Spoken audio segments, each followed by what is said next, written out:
You cut. It looks delicious meat.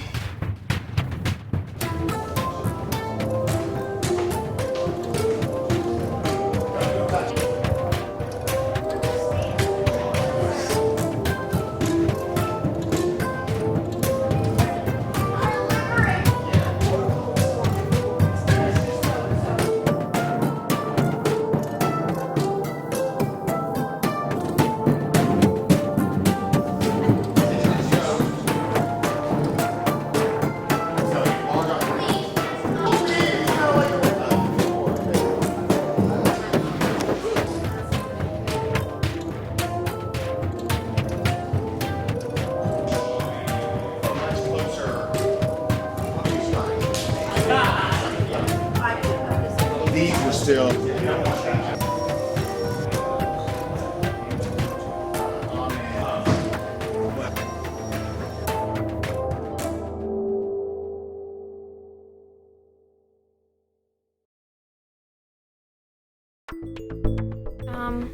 It's about a girl who goes into hiding because of the Nazis. It's about a young girl who's Jewish and her family is forced into hiding, take over, and try to force people into concentration camps during the Holocaust because of the strict rules Hitler puts on the Jews. And it's about how everyone's emotions accelerate or decelerate, and there's like happy scenes and sad scenes, and scenes where they're scared, like where there's the burglar and stuff.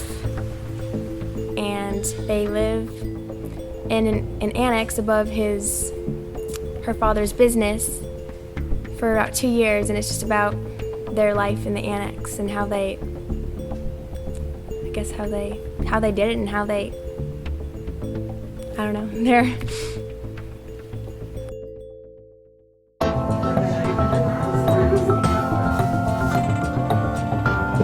Now remember, tomorrow's a top. Sometimes after you start doing it over and over, good friends. No, but they No, I cannot be in. Beware though that you start. No, I was like, oh my god. A little bit. And it's a whole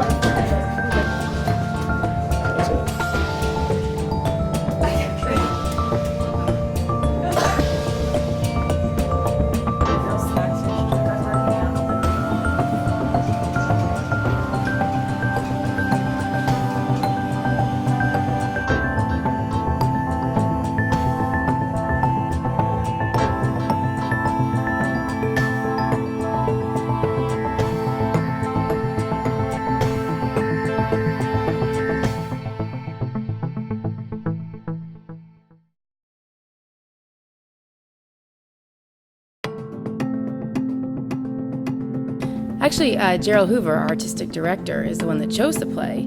I believe in the beginning that I had made a mention of this play as something we had originally talked about wanting to do something to involve all the schools in the area. And he didn't choose actually this play originally, he chose a musical. I was disappointed, but I understood.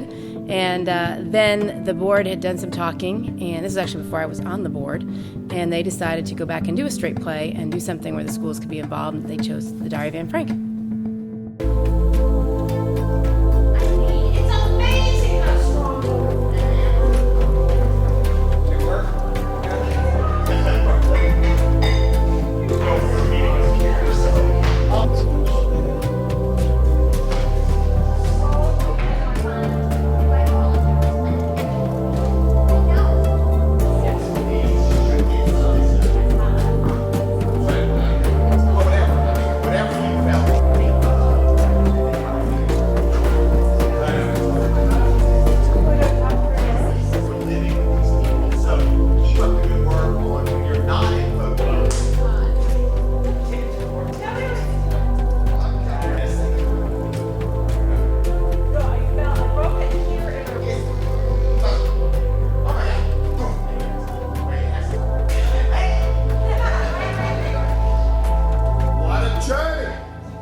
Hello, my name is John Phelps, and I am the director of Anne Frank, and I go by my nickname JP. My name is Julie Voorhees, and I'm the managing director at the Fredericksburg Theater Company and also a member of the board of directors of the theater company. My name is Matt Ward. I am the acting coach, which is what JP wants to call me. Everyone else calls me the assistant director for The Diary of Anne Frank. So we got to start with the Annas. My name is Maddie Voorhees, and I play Act 1, Anna Frank. And she was chosen because she did young obnoxious really well. But you heard of me. Well, my father is your father's business partner. You heard of me. You heard of me. I'm famous at my school. And she had to do the young obnoxious and the energetic hopeful part. Yes. Like being on a vacation in some strange pension or something. Had an adventure. Romantic and dangerous at the same time. And so that's why she was chosen to do Act 1, and that's what she does quite well throughout the show. I'm Becca Voorhees, and I play Anna Frank, Act 2 in Diary of Anne Frank. The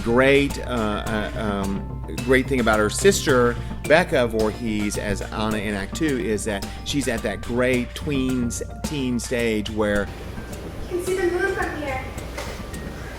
Just like you said. How beautiful. Moonlight coming in.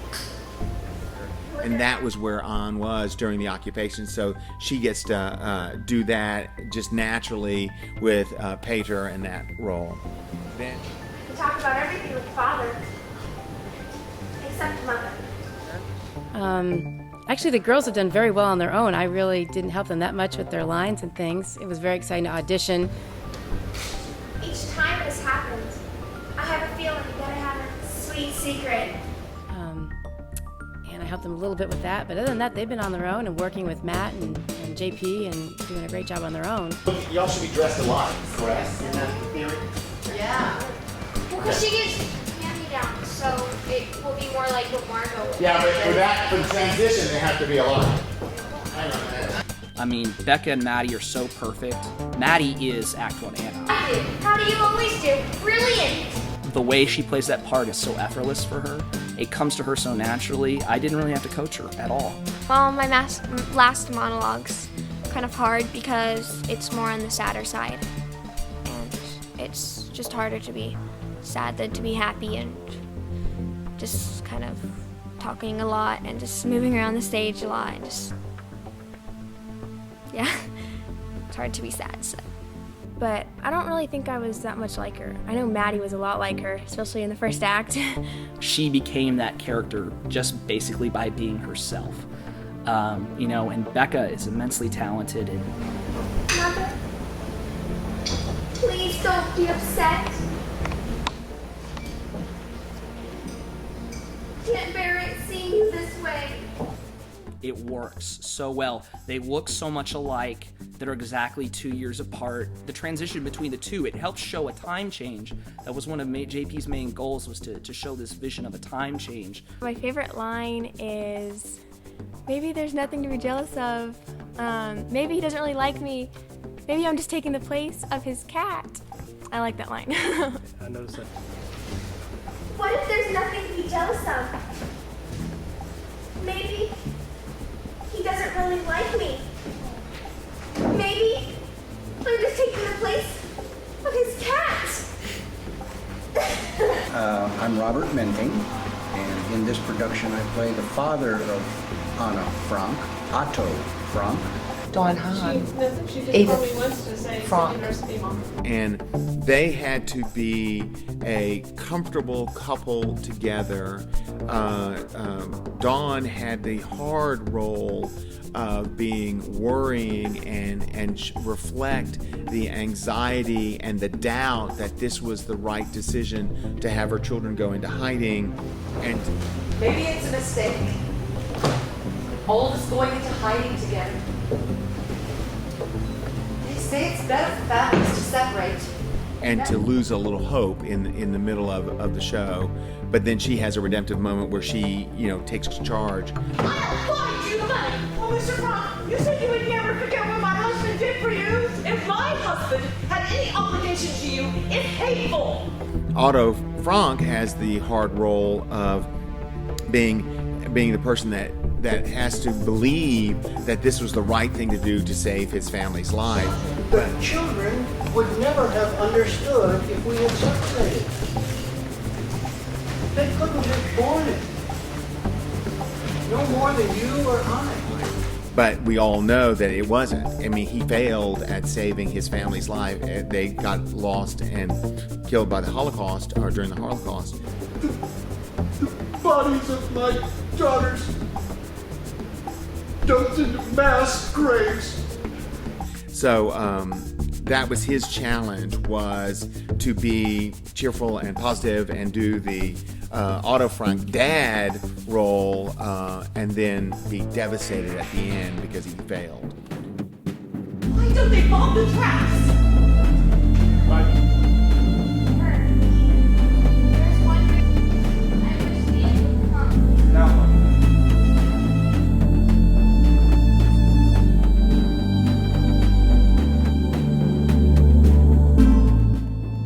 My name is Courtney LaFan, and I'm playing Margot Franck. And then we have Margot, whose role, Courtney LaFan, and she had the unfortunate role of always being sick and wasting away.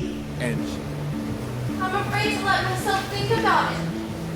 To have a real meal doesn't seem possible. Will anything taste the same? Look the same? I don't know if anything will ever be the same. And she represents the survivors that just let it eat them up until there's no hope left. And so she had to maintain that. And so she has wonderful roles, and there's great moments of hope. Yes, I'm jealous, but not of you, Patriot. I just like someone of my own. I'm glad you have someone. Role. She developed an entire character out of 36 lines. And but she, throughout the show, she just pops in with a line and pops in with a line, and then she moves about. And so, but she does that so well, and she's a great sister for the two girls. All right, all right. See everyone. Then we have the Fondant family. Well, I'm Bill Joseph, and I play Herman Fondant. My name is Mrs. Fondant. During the day, I play Sarah Fondant. And Bill Joseph had the challenge of being the aggressive jerk in the Annex, and he represents survivors that lose their authority, that lose everything, and they don't know what to do. Am I smoking? Don't tell me you smoked up all those cigarettes. One package. All we brought was one package. You are smoking money. Will you shut up? And what are you staring? They are put into survival mode, and they don't know how to behave when they're not the king of the ladder, making the most money, running the most businesses, and he just deteriorates into stealing bread from children.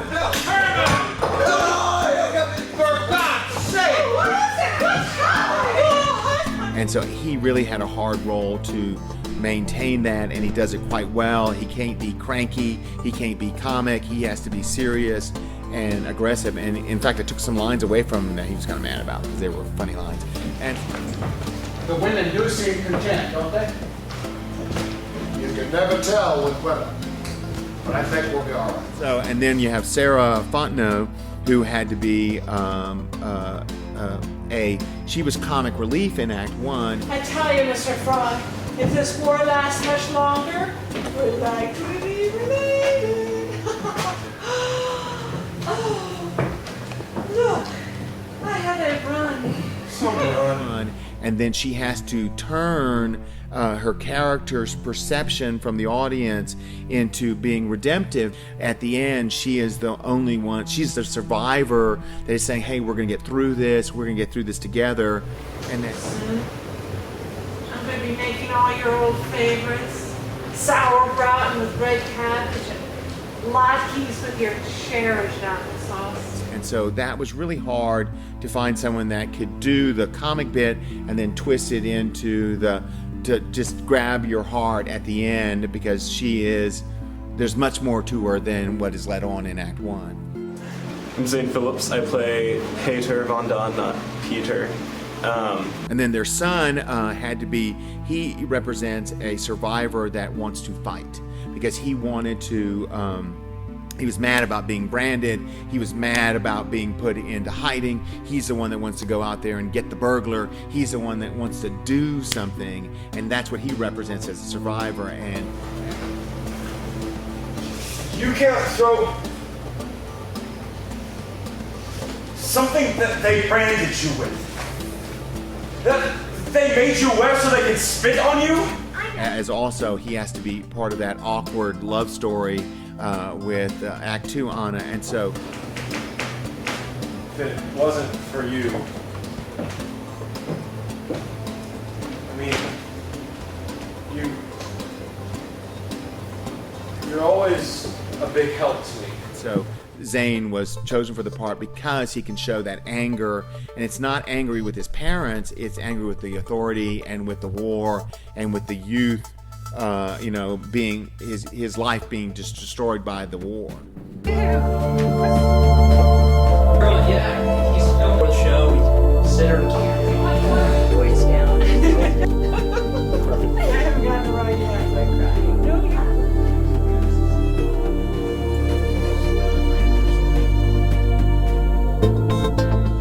Hi, my name's Kevin Judson. I play the part of Mr. Dussel, the dentist. Then we have Kevin Judson as Dussel, and Dussel has the oddness of being a little comic relief. With all those people? And Moochie. Who's Moochie? Peter's cat. Cat! No one mentioned a cat to me. But he represents survivors that live in fear. I mean, his whole reason is he just thinks that today is the day that we're going to die. It's just the beginning. How could you tell it? I said I had to think about it. Should I pay him the money or fire him? For God's sake, pay him the money! It's now. Today is the day. I'm waking up and I'm going to be caught and I'm going to be killed. And he doesn't even think about the joy of waking up the next day and, oh, I made it through another day. It's all about this is the day I'm going to die. God, screams. Children come home from school. The parents are gone. My name is Heidi Eubanks. I play Meat. Hi, my name is Kurt Readjuster, and I'm on the front, and I play the part of Mr. Crawler. Really, and they have very few lines, but every time they came up, they were to show that they were really looking out for these people, and they were doing it because they believed in that they should protect these people. And I really think that Heidi does that quite well. She really shows the relationship she has with Anna. Arrived safely. Me, Anna. This is Margot. If only we known, we would have had everything ready. You really should have to mistake yourself, but we love that you come. Oh, me. You snot the wind. Anna, how are you? Mr. Crawler. And Matt Ward was really looking for someone in Meep that would have a connection with Anna, because that was so important to show that. And I played it down, but I really believe that really was important as I grew along with the show. And then Crawler is very much about business. But it gets more dangerous out there every day. No one can be trusted. We all must be quiet. You must be very quiet. And Kurt does that quite well. It's much more cut and dry about, you don't want to, I don't want to have my business confiscated.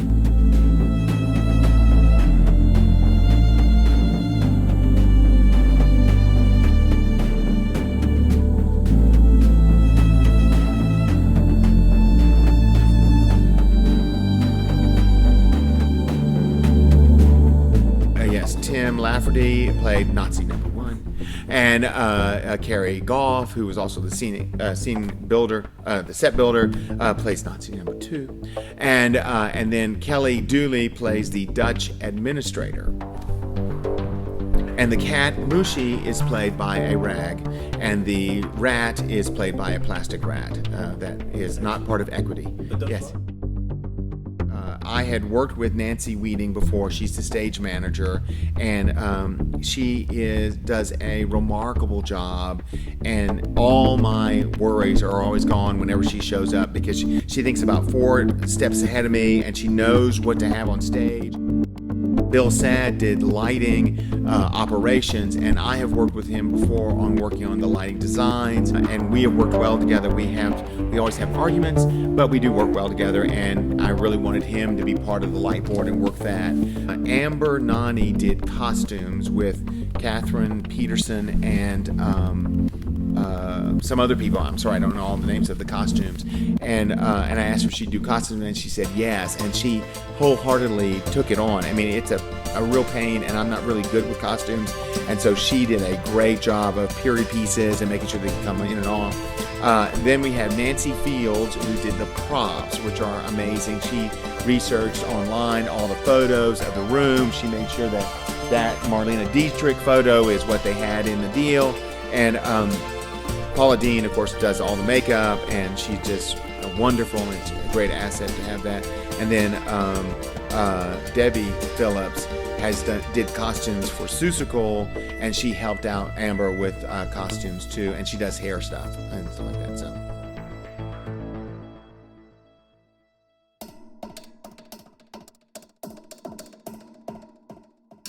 All the sets that have been done for this show are, I thought, were lousy. You know, JP kind of had a vision for it, and he designed it all.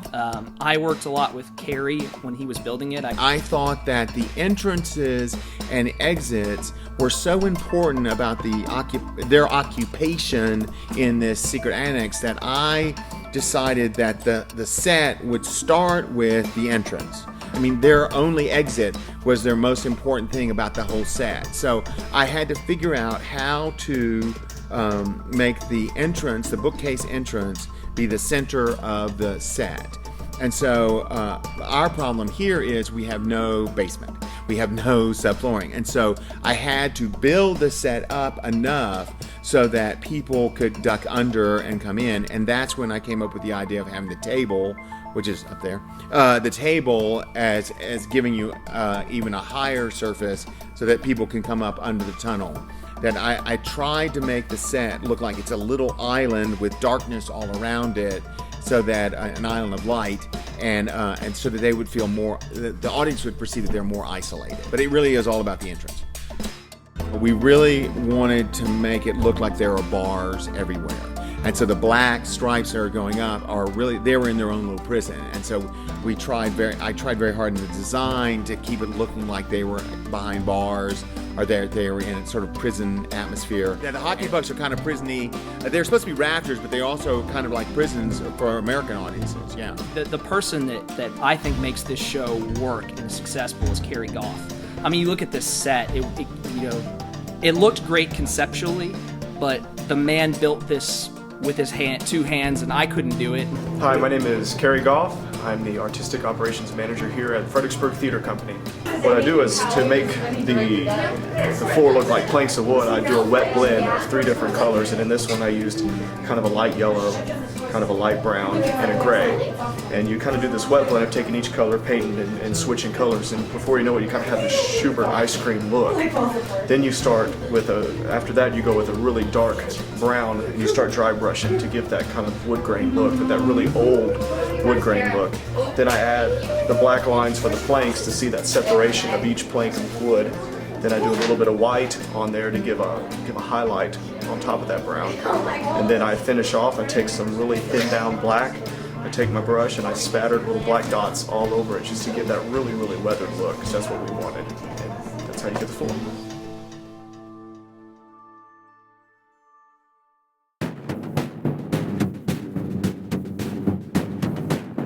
So the story of Anne Frank that I wanted to present is about the surviving during their occupation, their hiding. I didn't really feel that the story about her death and the tragedy about losing this kind of life was what was important to tell.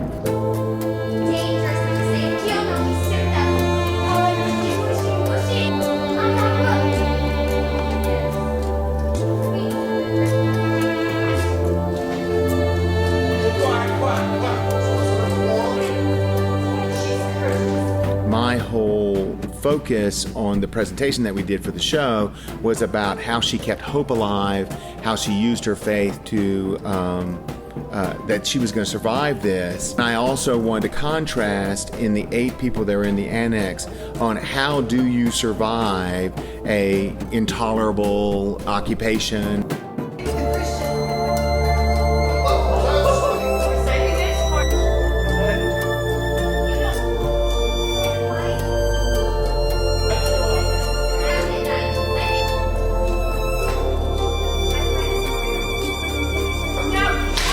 And I felt that every character of the 8 in the annex needed to reflect how do you survive this kind of tragedy, and so that it would also give hope to our modern day audience about don't let this happen again, and if you do, this is how you survive it. This is how people get through this kind of tragedy.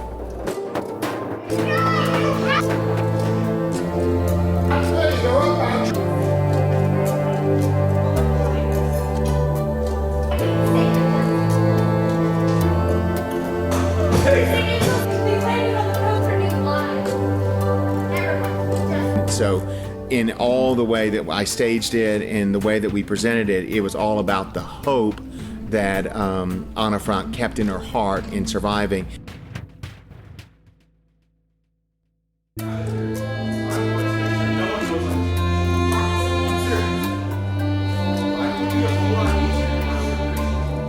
It was not about the little girl, it was about how everybody survived, and in particular, how she survived.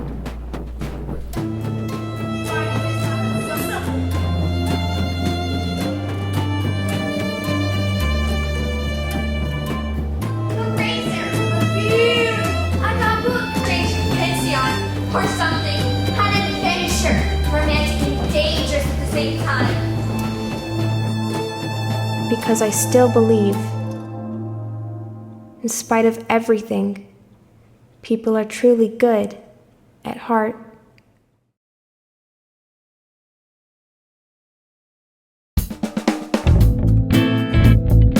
Climb through the tunnel.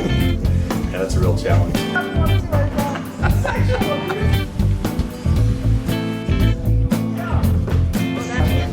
Sometimes our actors get sunburned.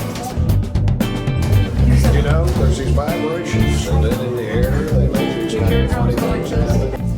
We're going to give away. Oh my gosh. I should put Cassie's there. Favorite JP directing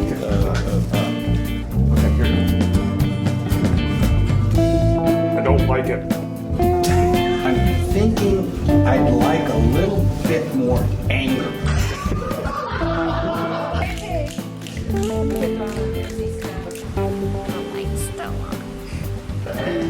Try to keep the cast happy, the actors happy, whatever. I helped paint a little bit. I screwed some nails. You know, I screwed some nails, screwed some screws. Before the show, we sit over Carrie's computer. We check college football. That's right. You always give me the most awkward time. I'm here in my brood on the place.